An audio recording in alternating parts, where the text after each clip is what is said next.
जय माता दी भक्तों।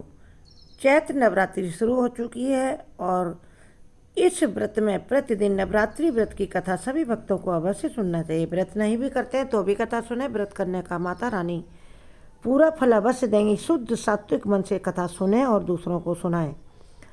सभी माता के भक्त जय माता दी कमेंट बॉक्स में लिखते हुए माता के चरणों में सब्सक्राइब लाइक समर्पित करके कथा पूरे ध्यान से मनोयोग से सुनेंगे। पौराणिक कथाओं के अनुसार एक बार देवगुरु बृहस्पति ने ब्रह्मा जी से नवरात्रि व्रत का महत्व पूछा। ब्रह्मा जी ने कहा कि हे पुत्र बृहस्पति, यह व्रत करने से संतान सुख, धन, विद्या, सुख, समृद्धि, धन, वैभव, यश, सम्मान सब कुछ प्राप्त होता है और इस व्रत के प्रभाव से भक्तों के रोग भी दूर होते हैं और पापों से भी मुक्ति मिलती है।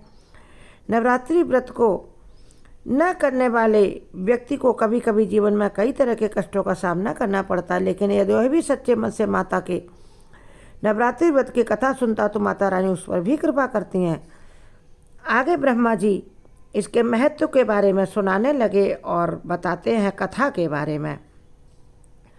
तो ब्रह्मा जी कहते हैं कि एक समय की बात है, मनोहर नगर में एक ब्राह्मण रहता था। एक सुंदर नगर में उसकी बेटी जो थी सुमति माँ दुर्गा की सच्ची भक्त थी और बहुत बड़ी भक्त थी।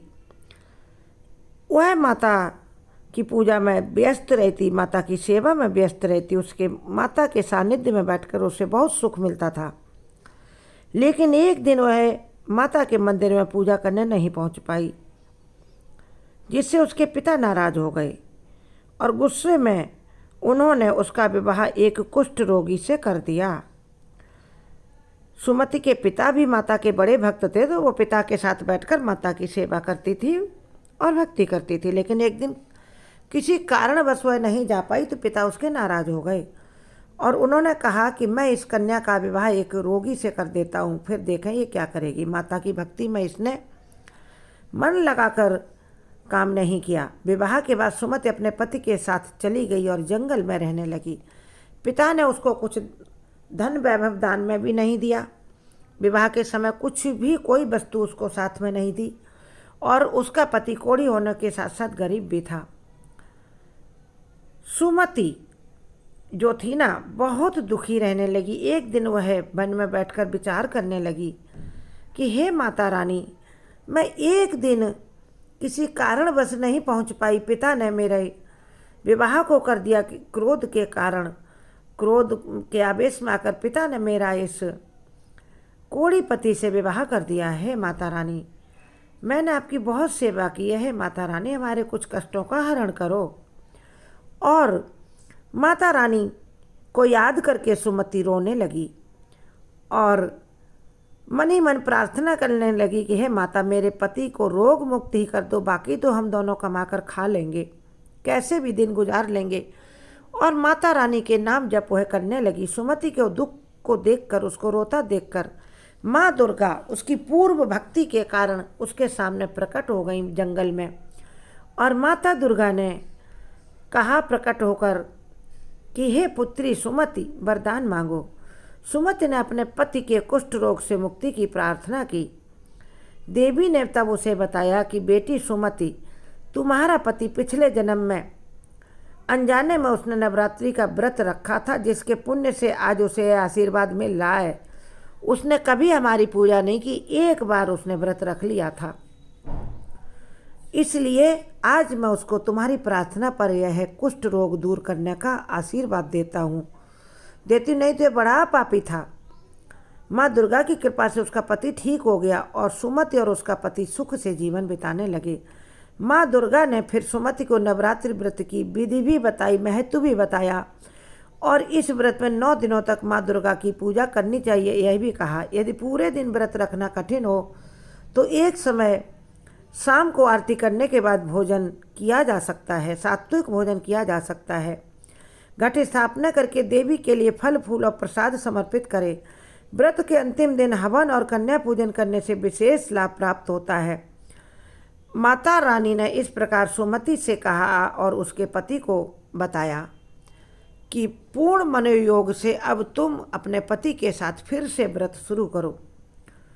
इस प्रकार सुमति ने और उसके पति ने माता रानी की बड़ी ही सच्चे भाव से पूजा प्रार्थना की, नवरात्रि का व्रत रखा और पूरे 9 दिन व्रत रखा और प्रतिदिन उन्होंने छोटा यज्ञ भी किया और अंतिम दिन उन्होंने कन्याओं को बुलाया और उसके बाद हवन किया, कन्याओं का पूजन किया, यथाशक्ति कन्याओं को दान दिया।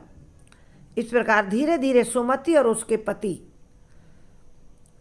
दोनों आराम से जंगल में रहने लगे। उसका पति दिन भर लकड़ी काटता और आसपास के गांव में बेच कर आता, जिससे माता रानी की कृपा से उसको अच्छा धन प्रतिदिन प्राप्त होने लगा। अब उनके धीरे धीरे दुख के दिन दूर होने लगे और सुख के दिन आने लगे। धीरे धीरे सुमति और उनके पति माता रानी की कृपा से धनवान हो गए। फिर उन्होंने एक सुंदर अपने लिए रहने के लिए घर बनाया और उस घर में माता रानी के लिए एक छोटा सा पूजा का मंदिर बनाया। सुमति अब माता रानी की पूजा प्रार्थना भक्ति पहले जैसी वह बचपन में करती थी पिता के साथ, वैसे ही दोबारा करने लगी। वह सिर्फ नवरात्रि ही माता की पूजा नहीं करती, साल भर माता रानी की पूजा करती, प्रार्थना करती, आरती करती और ज्योत जगा के रखती अपने माता रानी के पास। साथ में उसका पति भी भक्ति भाव से सुबह स्नान करके माता रानी की पूजा करता सुमति के साथ उसका पति, और फिर दिन में जंगल से लकड़ी काटकर बेचने जाता। शाम को आकर पुनः स्नान करके माता रानी के दरबार में हाजिरी लगाता, फिर प्रेम से अपनी पत्नी सुमति के साथ भोजन करता। माता रानी के कृपा से सुमति को धन के साथ साथ पुत्र पुत्रियां भी प्राप्त हुए। अब बड़े ही मंगल से वह जंगल में रहने लगे। एक दिन सुमति ने अपने पिता की याद की तो उसका पति कहने लगा कि तुम्हारे पिता क्रोध से उस समय नाराज होकर के ऐसा किया, और यह सिर्फ उनका ही दोष नहीं है, यह तो हमारे कर्मों का दोष भी था, इसलिए हमें कोढ़ प्राप्त हुआ था और तुम्हें मेरा जैसा पति प्राप्त हुआ। सुमति, तुम अपने पिता को याद कर रही हो, तुम पिता को बुला सकती हो, उनको बुलाओ अपने घर पर या मिलने चले जाओ। सुमति बड़ी प्रसन्न हुई, अपने पति बच्चों के साथ पिता के पास गई। उसका पिता पूजा कर रहा था माता रानी की। उसने देखा उसकी बेटी आई और उसका दामाद तो बिल्कुल स्वस्थ है, कहीं कोढ़ नहीं है। वह चौंक गया। उसने सुमति से कहा कि तू कौन है, इस पति को, ये तेरा पति कौन है? तेरा पति तो कोढ़ से युक्त था। सुमति ने हाथ जोड़कर कहा, हे पिता, जिनकी भक्ति में आप दिन रात लगे रहते मुझे भी लगाया था, उन्हीं माता रानी की कृपा से हमें हमारा पति स्वस्थ प्राप्त हो गया। माता रानी ने इनका कोढ़ ठीक कर दिया। माता रानी की कृपा से हमें धन पुत्र पुत्रियां सभी प्राप्त हुए हैं। चलिए हम आपके दामाद के साथ आपको लेकर चलते और जंगल में मंगल दिखाएंगे जो माता रानी की कृपा से हुआ है। वह ब्राह्मण बड़ा प्रसन्न हुआ माता रानी की। उसने सुमति तथा उसके पति बच्चों के साथ पूजा प्रार्थना की और फिर सब वहाँ 1-2 दिन रुककर सुमति का पिता उसके साथ जंगल में गया। अपनी पुत्री का यश वैभव धन देख करके वह बड़ा प्रसन्न हुआ। माता रानी की जो कोई ऐसी पूजा प्रार्थना करता, माता रानी उसको धन वैभव यश सम्मान सब कुछ देती हैं।